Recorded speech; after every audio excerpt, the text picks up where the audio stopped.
Proud na ibinandera ng aktor at Mindoro Oriental Vice Governor na si AJ Falcon ang naging buhay niya noon bilang kargador.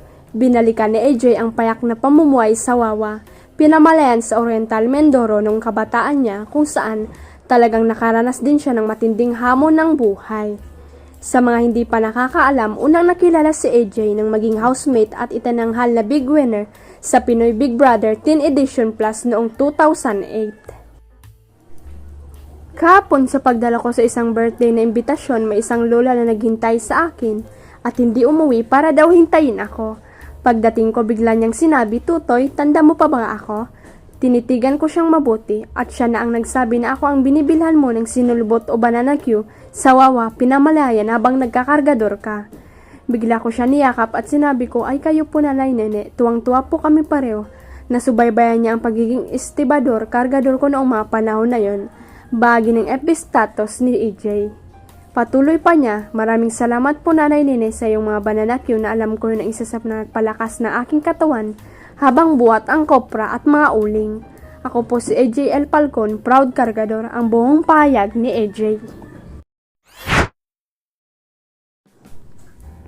Never na open ang TV host actress na si Miles Ocampo sa pataba joke ni Joey De Leon sa kanya sa therapy segment ng Eat Bulaga.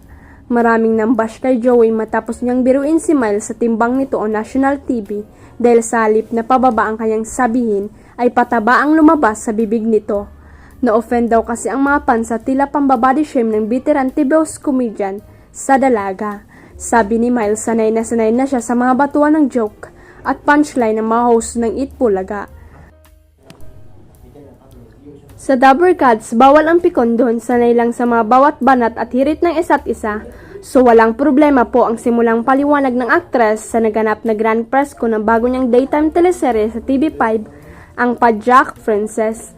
Pagtatanggol pa ni Miles kay Joey, actually si Boss Joey naapektuhan din kasi nga, sabi ni Joey, "Bakit galit yung mga tao sa akin? I-segment naman po namin sa Itbulaga yung pataas, pababa."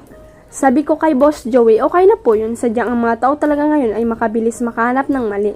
Kaya mapupuna agad. Pero sabi ko wala pong problema, anya pa. Nagsorry naman daw sa kanya si Joey kinabukasan kaya wala na raw problema kaya sanay tigilan na rin daw ang pambabash sa TV at movie icon. Huwag kalimutang i-click ang subscribe button at i-ring ang notification bell para sa latest at legit chika updates.